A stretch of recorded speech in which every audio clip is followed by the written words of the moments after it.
Goalkeepers for sale. Come and get your goalkeepers.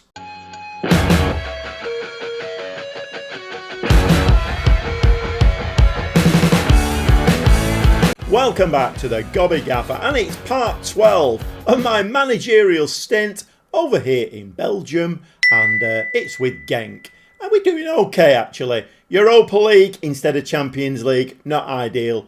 The money is nowhere near as good, but you never know.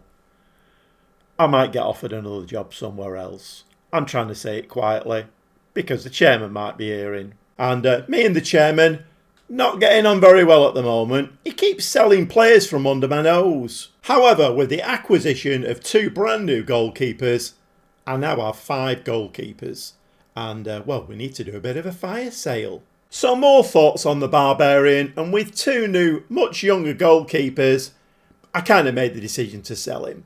And, well, he's gone to Al Arad for 5 million actually, so not too bad. There were actually quite a few suitors for him, but 5 million, not bad at all. Vic Chambray, the other backup goalkeeper that had 1.5 million for him.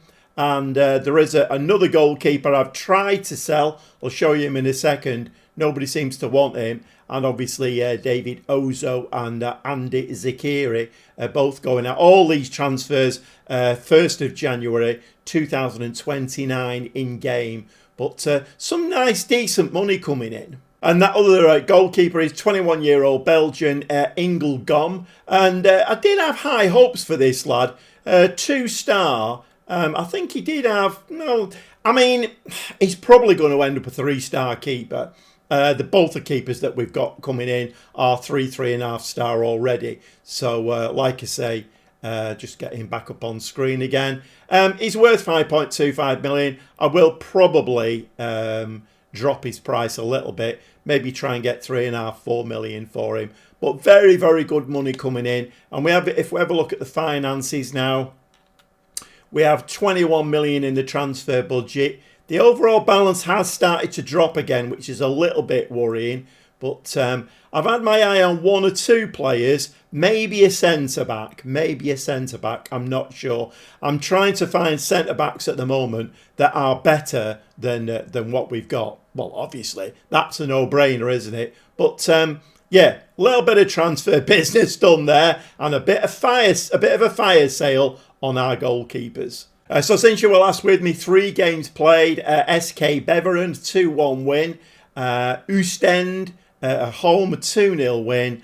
And OH Leuven, and that's a 3-1 win. So not conceding too many goals. I am rotating my 2 new goalkeepers at the moment because they're actually both down as like first choice, important players, star players, which is not ideal, but at the end of the day, it's great to have 2 goalkeepers because we all know how much Football Manager likes to injure a goalkeeper, particularly in FM24. League table not looking too bad, so after 10 games played, Anderlecht still predictably top of the league. I think they're the team in this division or in this country. They're the team in this country to beat, aren't they? They are the Bayern Munich, the Paris Saint-Germain. You know, they just go great guns every season. And of course, as much as I think I've got plenty of wonder kids and I'm doing some great signings, they make some great signings as well, and they have a lot more money than we do. But we are only 1 point behind them, 23 points on the board, and we're doing okay. So today, 2 games back in the Europa League again. We have a home game against Besiktas and an away game against FC Midtjylland. I don't know. I'm not sure how you pronounce that one. FC Midtjylland. But we've got 2 games in between. Union SG in the league and the Croaky Cup 7th round, which we won last season. We kind of need that like a hole in the head this season. We've won it once, so it's shiny silverware, but the Europa League is very, very important, and I would like to try and get as far as I can in that. But anyway, those 2 games will be played off camera. So today it's Besiktas and FC Midtjylland.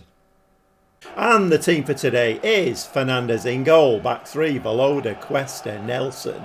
two wing-backs, Fogarty and Carmody. Both wonder kids, those two, expecting great things from them. Miley is the DLP, Miramon is the anchor, Glogovac, who's been scoring goals for fun, as the attacking midfielder, and Bent is now playing on the left-hand side and Federa on the right-hand side. Why is that, you ask, Gobby Gaffer? Well, Bent's left-footed. I've only just noticed. Finger on the pulse, me. Finger on the pulse. So 15 minutes on the clock, and we do get our first highlight. So I have decided, or I did decide, not to buy another striker, because by the time Hartman comes back, as you know, he's, I think he's torn a hamstring or something, I don't know. But he's out for about 3 months. By the time he's back, oh, we've got a penalty against us here straight away. By the time he's back, we'll be in the January transfer window anyway, so... And that's in the back of the net. And we are losing 1-0 at home to Besiktas. Not ideal, if I'm honest. I have gone on to an attacking mentality now. Yeah, so I think transfer-wise, I'm probably going to be looking in other areas. Like I say, straight down the middle that as well.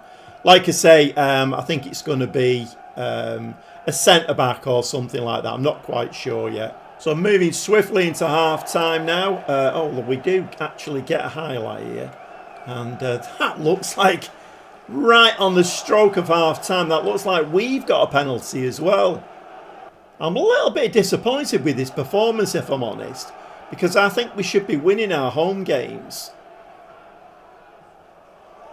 Okay, who's going to take this? Voloda. Okay.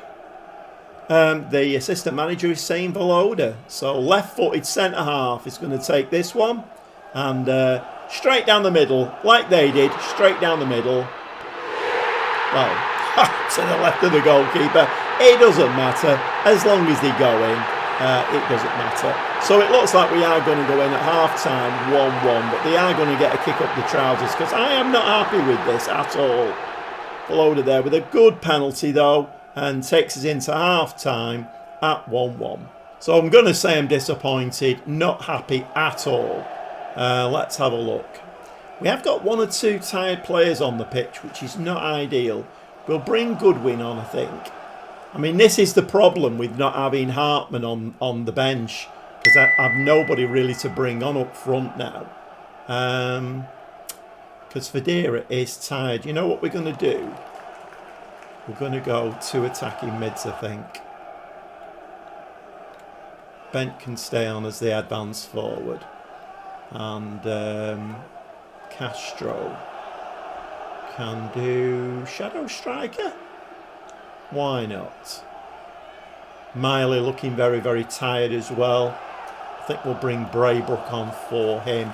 I need to look at Miley's stamina, because I've been playing him in every game and he can only do 45 minutes. I'm not quite sure what's going on. Okay, let's move into the second half. 71 minutes, no more highlights. I think that both teams are cancelling each other out, which is not ideal. Both wing-backs have been changed now. De Schmet, one of my favourite players, he's come on, and Hinchelwood down that right-hand side. Okay, it's taken 76 minutes of the game now to get another highlight. Goodwin into Voloda. Voloda plays to Cuesta. Cuesta into Miramon. Miramon now slides the ball to Castro, into Ben. And Ben very nearly hits the advertising hoarding in the middle of that stand. So 4 minutes of time added on, and a very, very disappointing 1-1 draw. And I fully expected us to beat Besiktas there. Fully expected it. Maybe I need to do a little bit more rotating. I'm angry with that one. Sorry lads. Very, very angry with that. If we are going to do well in the Europa League, we need to be doing better than that against teams like Besiktas. I mean, that is very, very poor. So we'll look at the league there. Valencia top with 9 points. Where are Newcastle? So Newcastle have lost a game then. We're 9th. So we're outside the top 8 places. Obviously, it's very early doors yet. We have another 5 games to play. But worryingly, FC Midtjylland are in 7th place. So they are doing a lot better than I thought that they would do. Not ideal. Well, a couple of games to play off camera now, and then we'll be back for the second Europa League game in today's episode. And my word, do we need a win in that one? The problem is they're in 7th place, and it's at their place as well. Not ideal. Very, very poor that. Very, very poor. I need to go away and have a stern word with these lads. Well, a 2-0 win in the league and a very heavily rotated, just about got through to the 8th round of the Croaky Cup with a 3-2 away win. Yes, we conceded 2 goals, but it was a very heavily rotated team. The back three all changed. In fact, I changed the whole team and we scraped it. So we could be playing Standard Liège though in the next round. So to be quite honest, I'm not too bothered about the cup this season. The Europa League is really where we need to be making some progress.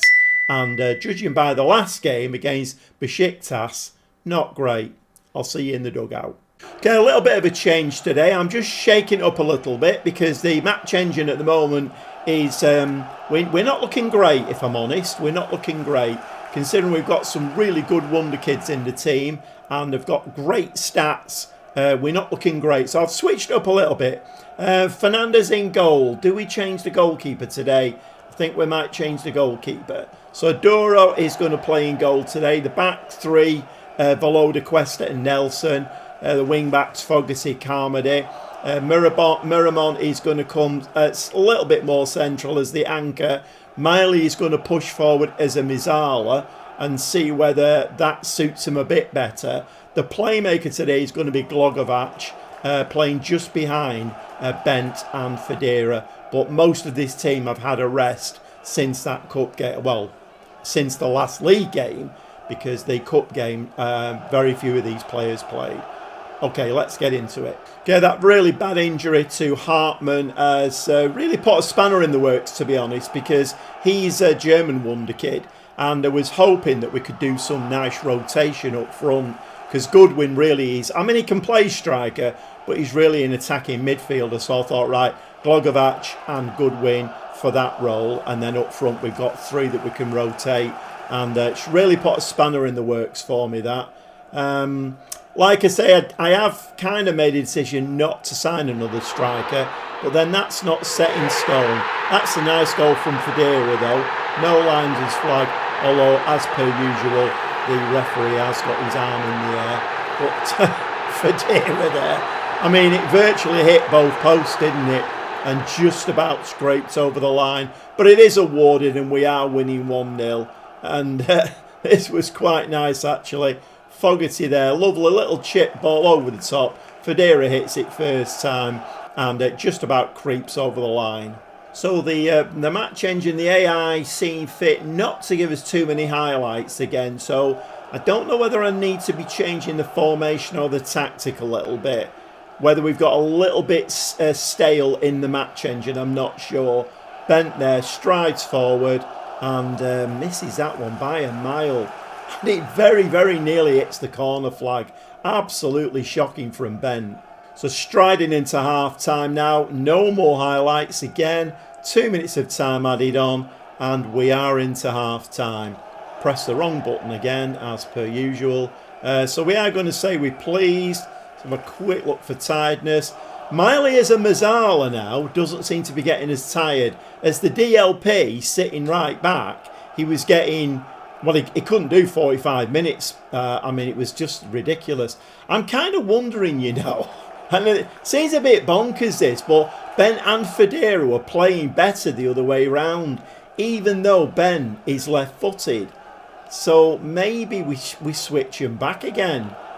It seems a bit bonkers, but stranger things have happened. I mean, let's face it, Football Manager is a very odd game at times. Okay, let's go into the second half. We've changed them round now. Let's see if that makes any difference. So Midtjylland have come back into the game now. Martinez there gives the ball away in midfield. And we do pick up possession. Carmody all the way back to the goalkeeper. I mean, no, that's a good move normally when we're in their half. It kind of pulls the defence out of shape. But I think we're a little bit too deep to be playing it back to the keeper. We look a little bit uncertain, don't we? Volodi now plays the ball to Fogarty. Nice touch to Glogovac. Glogovac, a beautiful ball out onto that right-hand side there for Carmody, who is our winger come wing back. Bent into the back of the net. We are winning 2-0. And I don't know. I mean, am I meant to play Ben on the right-hand side, even though he's... What foot did he score that goal with then? Let's have a look. Miley. Right, so Bent scored that with his right foot. Okay, 2-0 up, and we are going to have to make some subs now. I think we will drop into that second tactic. Both strikers looking very, very tired. So I think we're going to bring... We'll bring Goodwin on for Glogovac, but the centre-backs are looking very, very tired. So I think we are going to bring, providing I've got them on the bench, Micah Faye can come on. Have I got the young kid Silver on there? I have. Silver can come on. That's 3 subs, isn't it? And I need to change those 2 over. And I think Braybrook, or should we bring Orford on? We'll give Orford a bit of a run out, actually. We'll do that. Okay, highlights. 73 minutes on the clock. So I've made up. Well, I've got 1 change left to make, but most of my changes have been made now. Cuesta is going to play this ball to Carmody, and we're doing this kind of slow build up again. This is something a little bit new. Normally we're very dynamic going forward. Fogarty in the box, slides the ball across, ball's in the back of the net. Fadira gets his seventh goal of the season, and we are 3-0 up now. FC Midtjylland, and to be honest, this is a bit more like it. That Besiktas performance, not quite sure where that came from. But yeah, this is probably getting very near to my best team at the moment, and I would expect this kind of result. So we are getting prompted now for that 5th substitution. Miramon tired, bring on Braybrook. Don't have a problem at all with that. Midtjylland they've been no mugs in this game. 5 shots, 3 on target, but their XG very, very poor at 0.3. 4 minutes of time added on, and it looks like we are going to pick up another 500,000, which we really need. To be honest, we could do with Champions League money at the moment because the finances are starting to look... It's weird because the balance was looking really, really good. At the end of last season, it started to, stabilise. All of a sudden now, it's gone the other way. So maybe, some of the players I've signed have been on very decent money. I think Goodwin's on about 50,000 a week. So we are paying decent money out for players now. But you've got to do, if you're going to progress, you can't stand still. Okay, we are going to say we're delighted with that. And let's have a quick look at the league table. League table now, we're up to 4th, 4 games played, 10 points, and we're just 2 points behind Fiorentina on 12. Panathinaikos, Valencia above us, where are Newcastle? They have 9 points after 4 games. Newcastle are the one, they're for me, they're the kind of yardstick, if you will, because Newcastle and Atletico Madrid, I think, are probably, if not the best teams in this league stage, some of the best teams. If we can keep them below us, then that'll do for me. In fact, if we can keep them out of the top 8, that will do for me. But we got teams in there like Wolfsburg, Stuttgart, they're no mugs, are they? But we're doing all right there. We're doing all right. Today's episode, 1 draw and 1 win. Would have preferred the 3 points against Besiktas. Well, I hope you've enjoyed today's episode. 4 games played, only 2 on camera. But we've had, 3 wins? 3 wins and a draw. So not too bad at all. We're doing all right in the Europa League. We're not setting the world on fire. But we have had our goalkeeper fire sale, and that's brought a little bit of money in because, well, my word, we do need it. we're losing a bit of money again. I mean, by the time we come to January, whether I can actually buy some players with that 25 million or whether I'm going to have to hold on to it, I don't know at this stage. All will be revealed in the next episode. Going to go and play a few games off camera now. And we've got a game against Shakhtar Donetsk in the Europa League. It's about 7 or 8 games away. So I'm probably going to play up to that. And then we'll come back for that game. And let's see where we are in the Bread and Butter League in Belgium and the Europa League. Let's hope we can still be in that top 8. We'll see you very shortly.